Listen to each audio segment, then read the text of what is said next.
नमस्कार मंडळी, मी प्रमिला पाटील कोल्हापुरी किचनमध्ये अगदी मनापासून स्वागत करीत आहे. मंडळी, आज मी तुमच्यासाठी घेऊन आलेले एक आगळी वेगळीच रेसिपी. यापूर्वी मी तुम्हाला बऱ्याचशा रेसिपी दाखवल्या आहेत. फळांच्या, फुलांच्या, पानांच्या, भाज्यांच्या, वेगवेगळ्या तऱ्हेच्या पालेभाज्यांच्या, मुळांच्या, अशा बऱ्याच साऱ्या मी तुम्हाला रेसिपी दाखवल्यात. पण आज मी तुम्हाला दाखवणार आहे देठाची भाजी. ती म्हणजे देठ. बघा, हा तुम्ही देठ ओळखलंच असेल कसला आहे, कसा आहे, तुम्ही खाल्ली देखील असेल. पण आज मी तुम्हाला याची भाजी करून दाखवणार आहे. कशी करतात ते आपण पाहूया. हा आहे लाल माठचा देठ. मुळासकट मी तुम्हाला मुद्दाम दाखवते, कारण हा कसा असतो, आता बऱ्याच मार्केटला गेलं का नुसतं काट्या देखील ठेवलेल्या असतात, पण ती कळत नाही नक्की कसलं आहे. तर ही बघा, ही लाल माठची अशी पानं असतात. जेव्हा आपण भाजी घेतो तेव्हा अशा कुठून कुठून जुड्या देतात आपल्याला, आणि या पाल्याची देखील भाजी केली जाते. पण आज आपण करणार आहोत या देठाची भाजी. म्हणजे हा पाला सगळा काढून टाकणार आहे आणि याचे फक्त मी देठ घेणार आणि त्याची मी तुम्हाला आज भाजीची रेसिपी दाखवणार आहे. तर चला, आता ही आपण भाजी साफ करून घेऊया. तर आता ही भाजी मी कशी साफ करायची ते देखील दाखवते. आणि ही भाजी आता मी सुरी घेतली हातात, पण बहुतेक ती सुरीने कापली जाणार नाही, त्यासाठी मी विळी घेणार आहे. ती अशी पाण्यात ती सगळी काढून घ्यायची आपण. आपल्याला याच्यातलं काही पाला ठेवायचं नाही आहे, फक्त आपल्याला देठ घ्यायचे, त्याची दांडी घ्यायची. म्हणजे ही मुद्दाम तुम्हाला अशी मुळासकट दाखवायसाठी मी आणलेली आहे भाजी. बऱ्याचशा लोकांना कळत नाही देठ कसले असतात, काय असतात, ते माहीत नसतं. पण मी तुम्हाला अशा पद्धतीने दाखवते. हे असं सगळं काढून घ्यायचं आणि फक्त आपल्याला देठ घ्यायचं आहे. आता हे दोन मी तुम्हाला आधी कापून दाखवते. हे असे छोटे छोटे पीस करायचे आपल्याला. याचे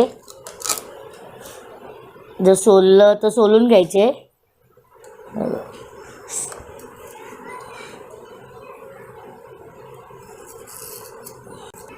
तर जर सहज साल निघाली ना तर सोलू शकता तुम्ही, आणि नाही निघाली तर आपण असेच घेणार आहेत. पूर्ण सोलून घेतलं ना तर मग त्याच्यामध्ये काय सगळं विटामिन्स निघून जाणार. लाल माठचे तुम्हाला आता म्हणजे गुणधर्म तर माहीतच आहे. मी लाल माठची भाजी केलेली आहे आणि त्या व्हिडिओमध्ये तुम्हाला सगळे औषधी गुणधर्म मी सांगितलेलेच आहेत. तेच ह्या औषधी गुणधर्म या देठाच्या भाजीमध्ये देखील असतात. तर अशा माठाच्या भाज्या मी 2-3 प्रकारचे केलेले आहेत आणि आता ही 4थी प्रकार आहे. तर त्याची लिंक मी तुम्हाला देईन ना डिस्क्रिप्शनमध्ये, तर तुम्ही जाऊन त्यावर पाहू शकता.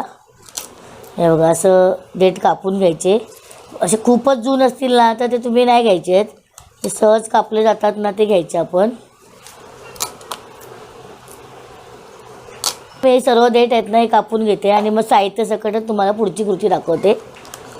तर म्हणजे ते मी देठ ना कापून घेतले. ते बघा, असे त्याचे छोटे छोटे पीसेस करून घेतलेत.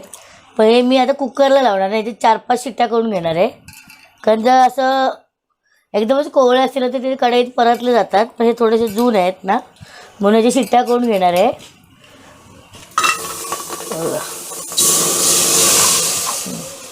कुकर छान तापलेला, आता याच्या मी 4-5 शिट्ट्या करून घेते. तर मंडळी, आता ना कुकरची शिट्ट्या होईपर्यंत मग तुम्हाला हे साहित्य दाखवते भाजीचं. आता या भाजीसाठी मी काय काय घेतलं ते बघा. 2 हिरव्या मिरच्या आहेत, तिखटवाला घेतल्या. तर त्या भाजीमध्ये टाकलं की छान चव येते. जिरा मोहरी आहे फोडणीसाठी. 2 कांदे आहेत मीडियम साईजचे. हे लसणीच्या पाकळ्या घेतल्यात मी 10-12. 1 टोमॅटो घेतला आहे मोठ्या साईजचा. लाल तिखट 2. हा आमचा घरगुती घाटी मसाला आहे 1.5 चमचा. कढीपत्त्याची 4-5 पाने आहेत.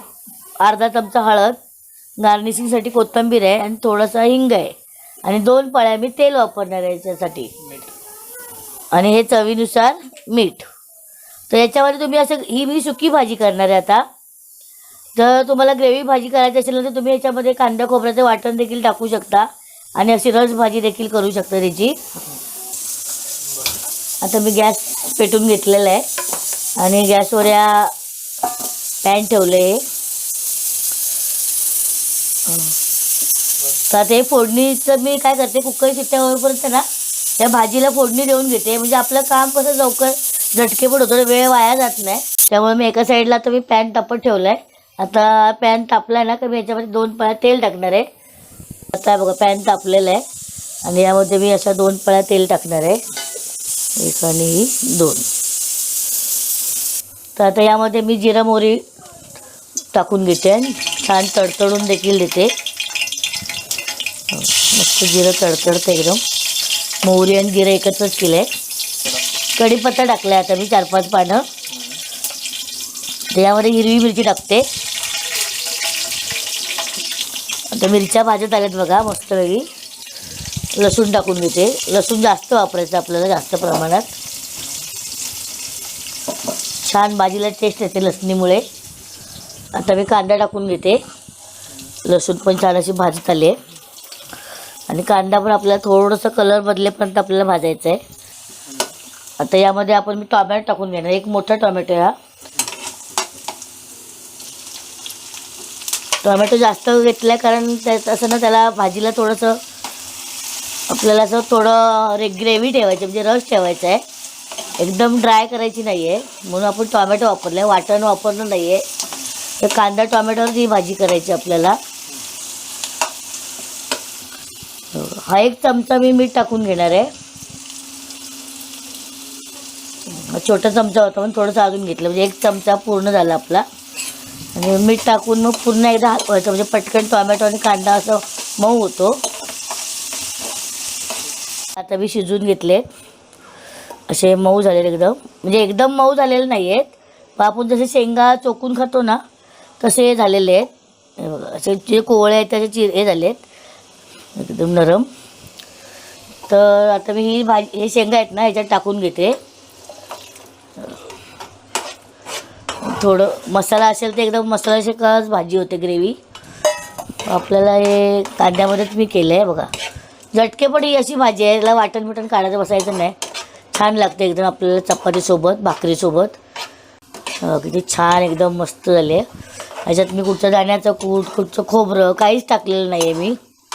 तर ही भाजी आहे ना, याच्या जर जास्त शिट्ट्या केल्या ना आणि थोडं जास्त पाणी ठेवलं आपण, तर त्याचं कसं अर्क जो जास्त निघतो ना, तो अर्क देखील तुम्ही, म्हणजे याची शेंगा न घेता त्याचा अर्क फक्त घ्यायचा आणि तो तुम्ही सूप म्हणून जर पिला तर भरपूर असं पौष्टिक असतं.